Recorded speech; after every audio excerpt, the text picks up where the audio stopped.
여러분 안녕하세요, 이정재입니다.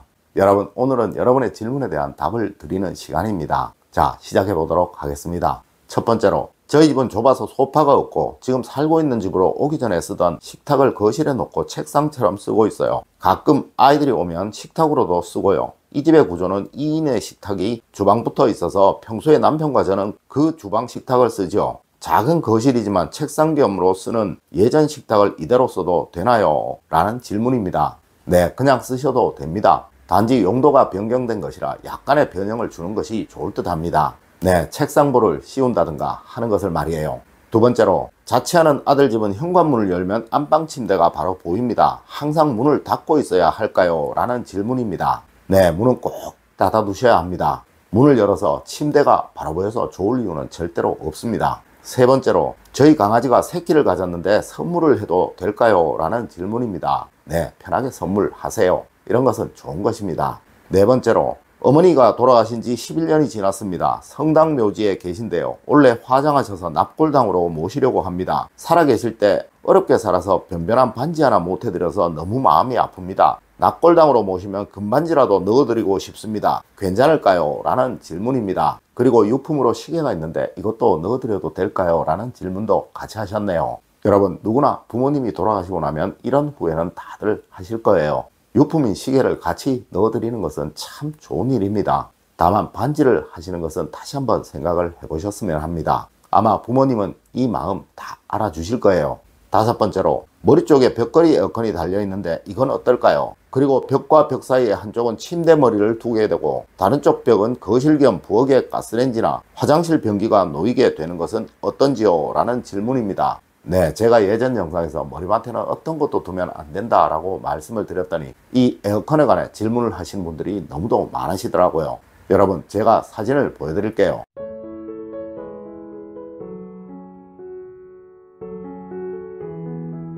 앞서의 사진처럼 원래 아파트에 설치가 되어 있는 매립형이라면 상관이 없을 것이나 후자의 사진처럼 여러분이 따로 설치를 하신 에어컨이라면 절대 머리맡에 두지 않으시는 것이 풍수적인 답입니다. 물론 사실 가능한 이 에어컨은 측면으로 두시는 것이 원칙입니다. 여섯 번째로, 현관문을 열었을 때 신발 벗는 곳에 원목으로 만든 수납장을 두었습니다. 그 안에 고양이 화장실을 넣어 두었습니다. 평수가 작아 둘 곳이 없어서요. 혹시 현관을 깨끗하게 하라셨는데 괜찮은 건가 걱정이 됩니다. 라는 질문입니다. 네, 문제가 없습니다. 다만 늘 청소를 하시고 깨끗하게 하세요. 일곱 번째로, 사람이 살다가 이혼을 하면서 파는 집을 구매를 했는데요. 혹시 그 집은 안 좋은가요? 라는 질문입니다. 여러분, 집이 안 좋은 경우는 거의 없습니다. 다만 그 집을 잘못 사용했기에 문제가 생겨났던 것이죠. 걱정 마시고 잘 사용을 하십시오. 여덟 번째로, 머리맡에 작은 부부 사진 액자는 괜찮은가요? 침대 머리에 딸린 미등이 있고 공간이 있어 사진 액자를 두었습니다. 라는 질문입니다. 네, 머리맡에 두어도 상관이 없는 것이 바로 명예와 관계가 있는 것들입니다. 이런 부부 사진도 작은 것이라면 명예와 관계가 있는 부분입니다. 네, 하여 두셔도 좋다는 것입니다. 아홉 번째로, 저는 아직 결혼을 안 한 미혼입니다. 작년에 인연이 되어 한 사람을 만났어요. 그분은 돌싱입니다. 만나다 보니 어느새 정이 들었고요. 얼마 전 철학관에서 궁합을 봤는데 최악의 궁합이라는 말을 들었습니다. 제가 이 사람을 만나면 몸도 아프고 너무 안 좋게 된다라고 나왔어요. 헤어지라고요. 어차피 원래 이별수가 있다나 사주의 궁합도 중요하다고 들었습니다. 이것을 어떻게 받아들여야 할까요? 라는 질문입니다. 여러분, 궁합은 좋지 않다라고 표현을 하는 것이 아니라 맞지 않는다라고 표현을 하는 것입니다. 그리고 그 사람으로 인해 몸도 아프고 또 이별수가 있다라고 하는 이야기는 전형적인 점술가들이 하는 이야기입니다. 네, 말의 내용을 보아 믿지 않으셔도 될 것 같습니다. 열 번째로, 신발장에 신발이 많아서 가지런히 놓을 자리가 없을 때 뒤집어서 놓는데 이거 안 되겠네요? 라는 질문입니다. 네, 절대로 안 되는 것입니다. 여러분, 신발을 뒤집어 놓는다는 것은 나는 운이 없이 살겠다라고 말하는 것이나 같은 거예요. 네, 절대 신발은 뒤집어 두지 마십시오.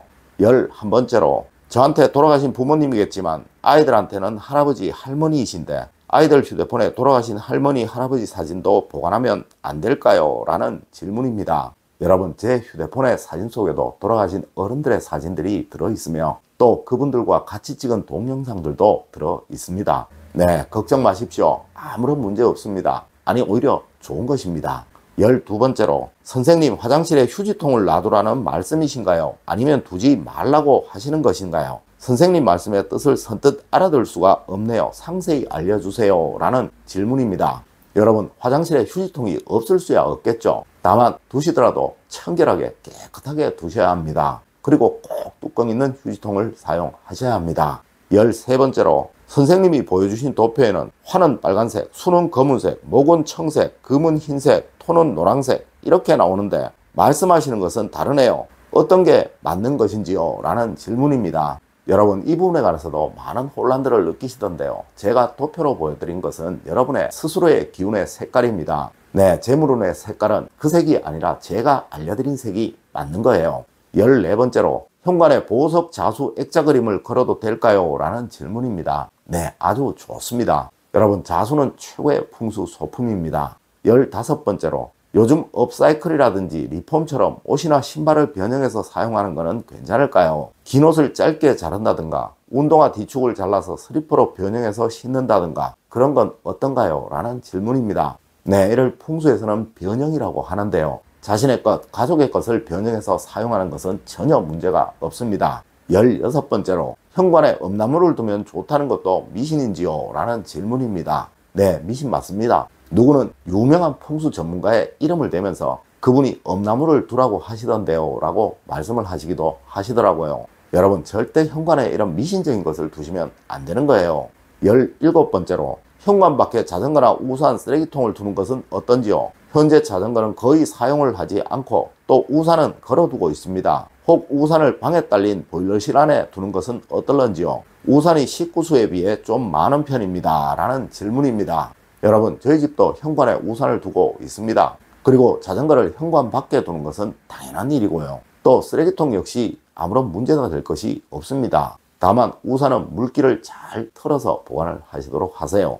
18번째로 교수님 현관문에 절에서 가지고 온 입춘대기를 붙여놓았는데 그것도 안 되나요? 라는 질문입니다. 아닙니다. 원래 붙여두는 것입니다. 네, 전혀 문제가 없으며 오히려 좋은 것입니다. 19번째로 저희 집 현관을 들어오면 왼쪽으로 대형 거울이 걸려 있습니다. 제가 이사 오기 전부터 설치를 한 것입니다. 거울을 어떻게 해야 할까요? 라는 질문입니다. 네, 이 현관의 거울 문제로 인해 혼란을 느끼시는 분들이 참 많으신 듯 한데요. 제가 확실히 알려드릴게요.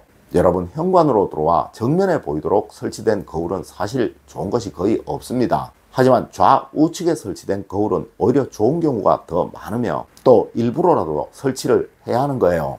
20번째로 35년 전에 스님께서 그려주신 우담바라 액자를 얻어왔습니다. 높이는 85, 넓이는 165입니다. 우리는 17평 거실에 이것을 걸었습니다. 여기서 잠도 잡니다. 어찌해야 할까요? 라는 질문입니다. 네, 문제는 없다고 생각이 됩니다. 아무런 걱정 말고 사용을 하세요. 21번째로 교수님, 사무실에 커피 글라인더가 있는데 자동 글라인더라 교체해서 안 쓰게 됐는데 딸아이 원룸에 가져다 줘도 될까요? 원래는 중고 물건 가져오지 말라고 해서 걱정이 돼서요. 라는 질문입니다. 여러분, 부모님이 자녀분들에게 주는 물건은 무엇이라도 다 좋은 것입니다. 네, 아무 걱정 말고 주세요. 절대 부모님이 주는 물건을 중고 물건이라고 풍수에서는 말하지 않습니다. 22번째로 며칠 전 사무실에서 쓰던 금고를 집에 가져왔는데 그것도 안 될까요? 사이즈가 집에서 쓰기에 좋아서 냉큼 가져왔는데 괜히 신경이 쓰이네요. 라는 질문입니다. 네, 자신이 사용하던 것을 집에 가져온들 무슨 문제가 있겠습니까? 아무 걱정 마시고 잘 사용을 하십시오. 23번째로 학생들 원룸 얻으면 사용하던 침대가 있는데 이런 경우 어찌해야 할까요? 라는 질문입니다. 여러분, 그 물건은 자신의 것이 아니라 잠시 빌려 쓰는 것이잖아요. 네, 자신의 것으로 사용을 하는 것을 중고를 따지고 새 거를 따지는 것입니다. 24번째로 교수님 당근에서 새 상품 접시 샀는데 안 좋은가요? 그리고 안 쓰는 그릇도 좋은 마음으로 나눔했는데 이것도 안 좋은 건가요? 라는 질문입니다. 새 상품으로 접시를 사신 것은 개봉을 하기 전의 것이라면 문제가 없을 것이나 이것이 개봉이 된 것이라면 사용을 해서는 안 됩니다. 물론 쓰시던 그릇 종류를 남을 주시는 것도 이젠 자제를 하시는 것이 좋습니다. 25번째로 안 입는 옷은 어쩌죠? 의료 수거함에 넣는 것은 괜찮나요? 라는 질문입니다. 당연히 수거함에 넣으셔야죠. 이것이 원칙이고 아무런 문제가 없습니다. 여러분, 오늘은 여러분의 질문에 대한 답을 드리는 시간을 마련해 보았습니다. 여러분, 늘 궁금하신 부분 있으면 이렇게 댓글로 질문을 주세요. 제가 모아서 모두 답변을 드리도록 하겠습니다. 늘 올바른 학문과 올바른 지식을 여러분들께 전하도록 노력하겠습니다. 여러분 긴 시간 감사드립니다. 감사합니다.